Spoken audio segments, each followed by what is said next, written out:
Bien, chicos, en el curso de personal social, pues vamos a hablar acerca de la organización social Inca. Yo quiero que quede claro algo muy importante, chicos. Pues la organización social estuvo dividida en dos grandes grupos. La clase dominante, la que dominaba, la que daba, por decirlo así, las órdenes, ¿no? Y la clase dominada, la clase dominante y la clase dominada. Ahora, escuchen. Dentro de la clase dominante estaba la realeza y la nobleza. Y dentro de la clase dominada se encontraba el pueblo. Vuelvo y repito. Dentro de la clase dominante se encontraba la realeza y la nobleza. Obviamente que estaba la nobleza de sangre y la nobleza de privilegio. Y dentro de la clase dominada estaba conformado por el pueblo, y dentro del pueblo habían diferentes funciones que realizaban las personas. ¿De acuerdo? Entonces, yo quiero que esto te quede como cultura general. Primero, que la organización social estuvo pues organizada por la clase dominante, la que mandaba, la que exigía, ¿no? Y la clase dominada. La clase dominante estaba pues compuesto por la realeza, que era el Inca, ¿verdad? La nobleza de sangre, que era la Panaca, ¿verdad? La familia del Inca. Y la nobleza de privilegio, que estaban en este caso las personas nobles, pues de altos recursos, ¿verdad? Como los curacas, los guerreros, o aquellos, por ejemplo, en nobleza de privilegio que habían ganado batallas, que habían dado victoria al rey, al Inca, perdón, pues le daban títulos, dinero, y pues estaban dentro del grupo de la nobleza de privilegio. Aquí también estaban los profesores, los amautas, la nobleza de privilegio. Y para la parte de aquí está la clase dominada, pues ahí estaban los hatunrunas, ¿verdad? Los mitimaes, los colonizadores, los migrantes obligados, ¿verdad? A ellos le decían, ¿sabes qué? Tienes que irte de acá, tienes que irte a Tumbes. Y ellos se iban para trabajar allá. Obviamente porque les ordenaban que se vayan para allá. Las yanaconas, ¿no? Eran las servidoras perpetuas, o sea, hasta la muerte del Inca. También estaban los piñacunas o piñas, que le decían que ya eran esclavos. Esclavos que sacaban coca en la selva alta. Piñas. Se llamaban piñas. De repente por eso que ahora dicen, estás piña, ¿no? Porque eran parte de la esclavitud en ese tiempo. ¿De acuerdo? Entonces tenemos todo esto, esta parte de aquí, chicos. Lo que es la organización social. Acuérdate, vuelvo y repito una vez más aquí. Ellos estuvieron organizados por la clase dominante, ¿de acuerdo? La clase dominante y la clase dominada. En la clase dominante estaba la realeza, que estaba conformado por el Inca, la Colla, que era la esposa principal del Inca, y el Auqui, que era el príncipe heredero. En cambio, también está conformado la clase dominante por la nobleza de sangre, que era relacionada por sangre con el Inca. Ahí podría estar la ñusta, que era la hija soltera, la paya, que era la hija casada del Inca, Inga, que era el hijo casado, el piwi, que eran las esposas secundarias. En ese tiempo el Inca podía tener varias esposas, pero tenía una que era la principal, que era la Colla.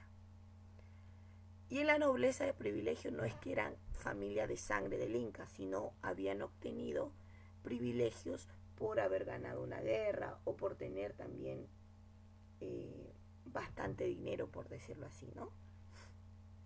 Muy bien. Por ejemplo, en el libro también tenemos acerca de esto, ¿verdad? Perdón, aquí está. Cuando hablamos en la página 10 sobre la organización social en el libro, justamente pues confirma lo que hemos hablado acerca de la sociedad inca. Estuvo dividida en clases bien definidas: la realeza, la nobleza y el pueblo. Por ejemplo, en la realeza, ¿quiénes conformaban la realeza? El Inca. El Inca, llamado Inti Churín, hijo del sol, era el máximo representante del imperio incaico. Nadie le podía refutar al Inca, chicos. En ese tiempo, lo que el Inca ordenaba, lo que el Inca decía, lo que el Inca en ese momento hablaba, se hacía. Nadie podía refutar al Inca. Él era considerado, así como dice, el hijo del sol. Entonces, dentro también de la realeza está el Inca, ¿de acuerdo? El Inca, ¿qué otras características el Inca tenía? Pues ahí vamos a poner, era considerado, por ejemplo,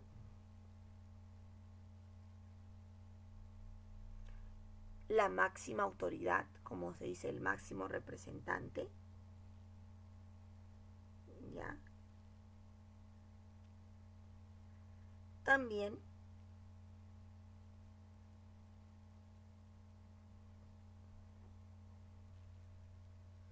su gobierno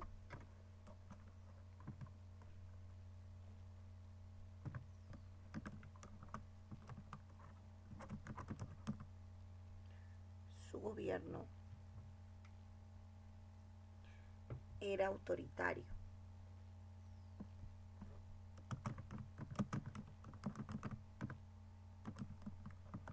y vitalicio. ¿Qué quiere decir esto, Miss? Lo que el Inca ordenaba se hacía. Era un gobierno autoritario.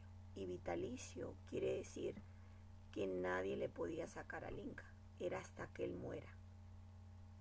Y eso que seguía su familia. Vitalicio, de por vida. También al Inca, pues, era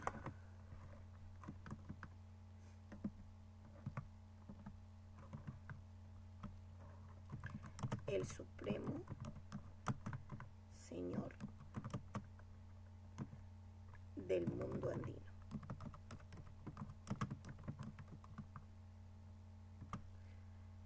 En otras palabras, era considerado un ser sagrado.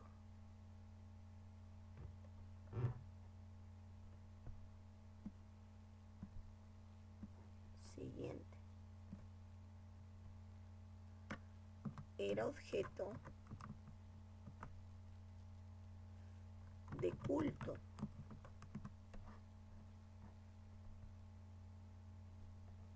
imagínate, y adoración.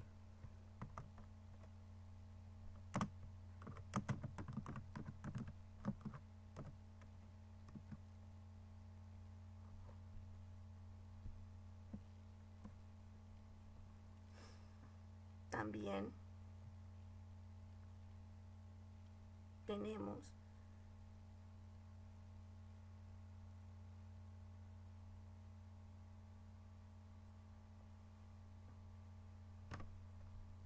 que sus insignias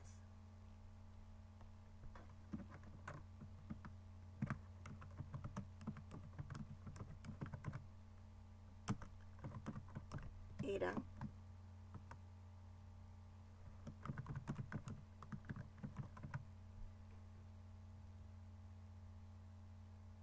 Mascaypacha, Usno, etc.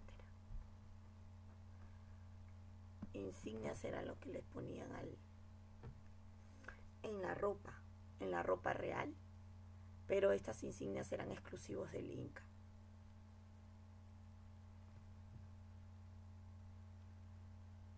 Muy bien.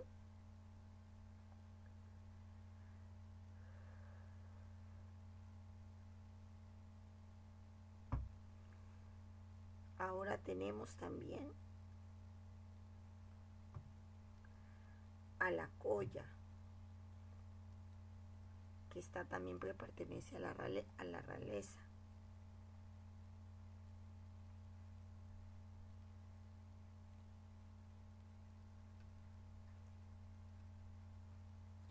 ¿Quién era la Colla?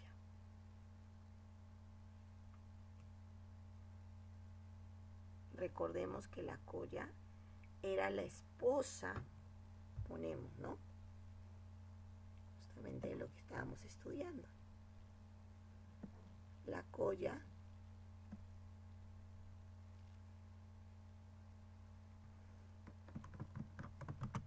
es la primera de las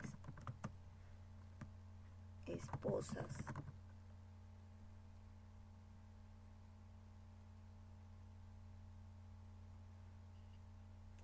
es la primera de las, perdón,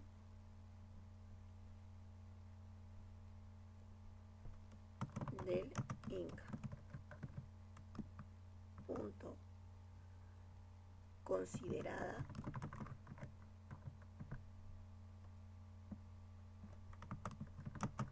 la esposa legítima.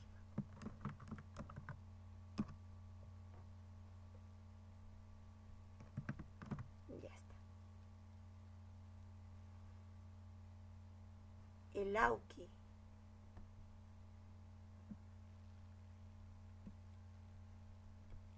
era el príncipe heredero.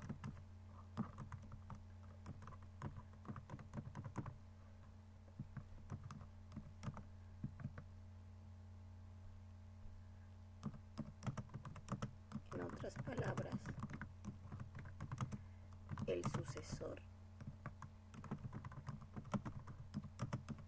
del Inca.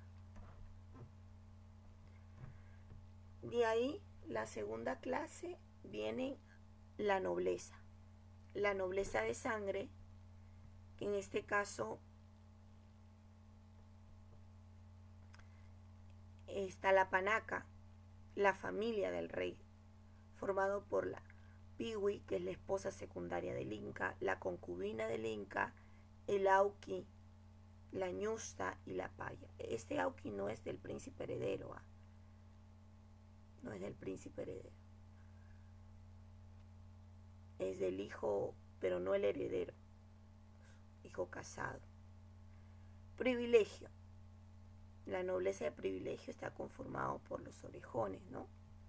Formado por los que destacaban en el trabajo de sus funciones.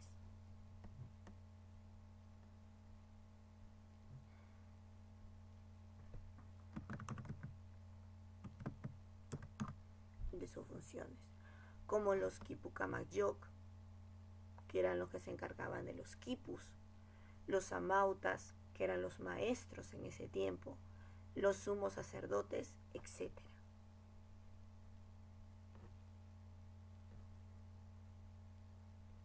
Ya está. Y por aquí estaba el pueblo. Como lo habíamos hablado, era la clase dominada, ¿no? La clase dominada. Y pues estaba conformado por los Hatun Runas. ¿Ya? ¿Quién eran los Hatun Runas? Pues eran miembros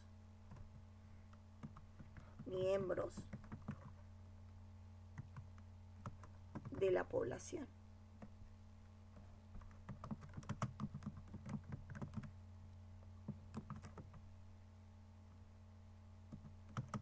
Dedicados a la agricultura, ganadería,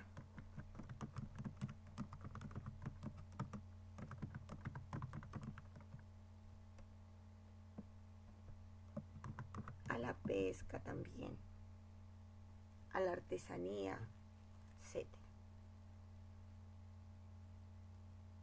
De ahí tenemos a los mitimaes.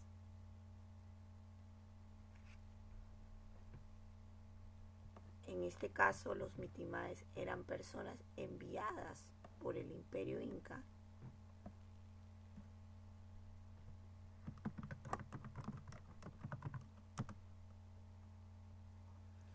personas enviadas por el Inca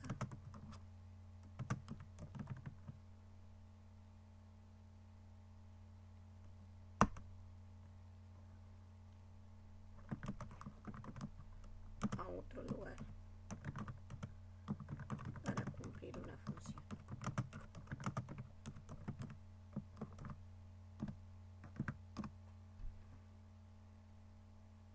Una función determinada. De ahí también dentro del pueblo estaban los yanaconas.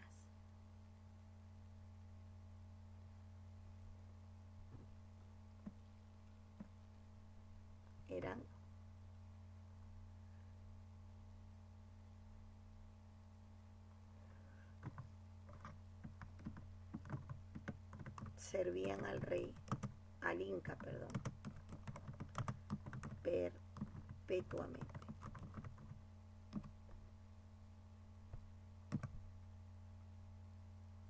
Algunos lo llamaban también esclavos directos del Inca.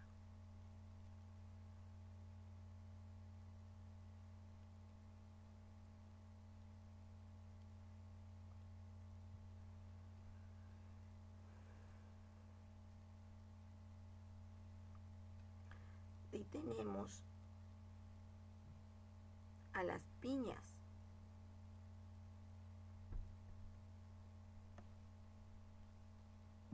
Piñas o pinas.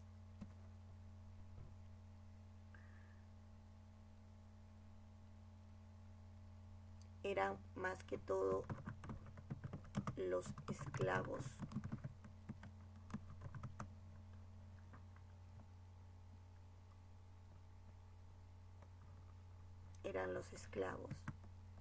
A veces en las pinas o piñas estaban conformados también los que estaban presos, chicos, los prisioneros de guerra, y lo convirtieron en esclavos.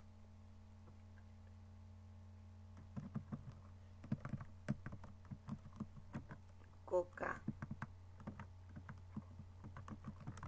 en la selva. Los llevaban a trabajar con la coca en la selva alta, lejos de su familia, lejos de su tierra, lejos de todo. Dentro de la clase dominada también estaba el ayo, ¿verdad? El pueblo. ¿Y por qué se decían ayo? Porque había un vínculo de unión. ¿Y qué los unía? Muchas veces el ayo estaba organizado por el vínculo de sangre. ¿Qué quiere decir el vínculo de sangre? Que todos los miembros integrantes del ayu se consideraban parientes, o sea, eran parientes entre sí. Puede ser el primo, la prima, pero había un vínculo de sangre ahí, ¿me entiendes? Entonces, un ayu estaba relacionado por el vínculo de sangre. ¿Por qué se dice vínculo de sangre? Todos los miembros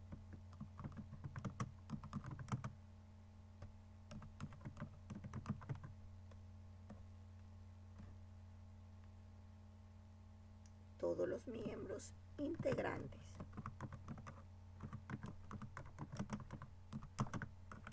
del ayu se consideraban parientes entre sí.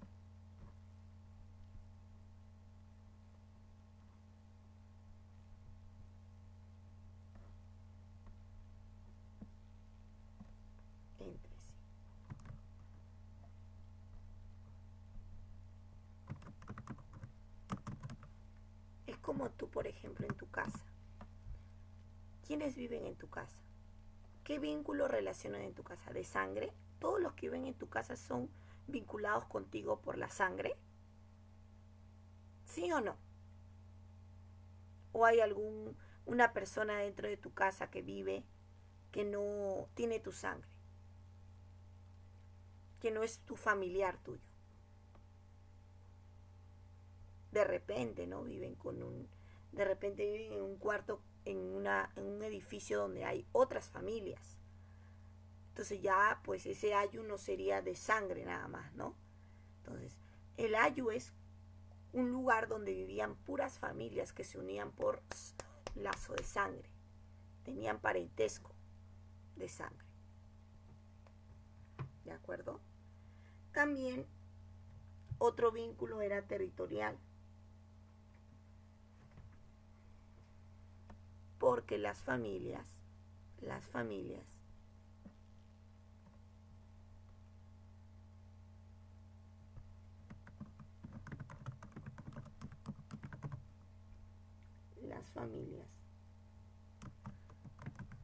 habitan en una determinada área geográfica.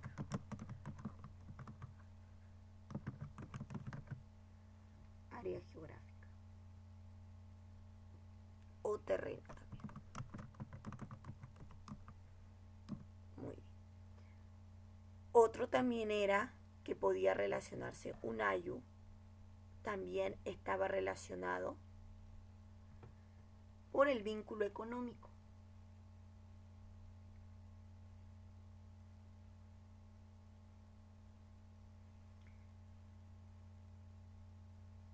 Pues todos los miembros en conjunto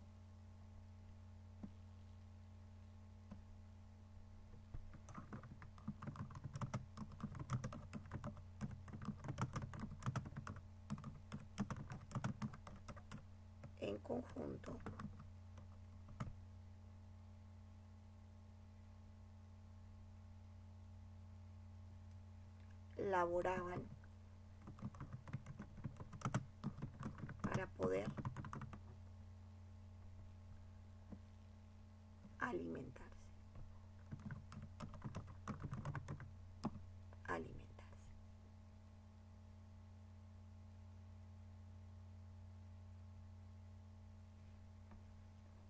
También otro vínculo que los unía al ayu no solamente era el de sangre, el territorial, porque vivían en la misma área geográfica, no solamente económico, sino totémico.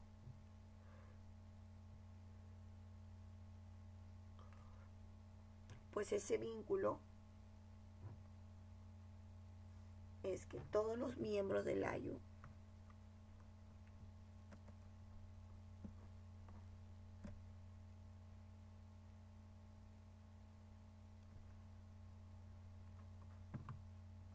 debían adorar, respetar y creer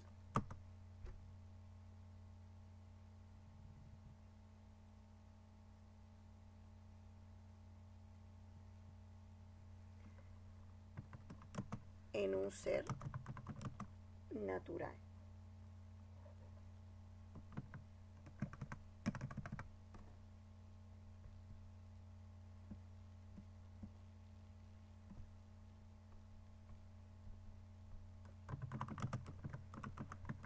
Podía ser que adoraban al rayo, al trueno, al relámpago, al cerro, al mar.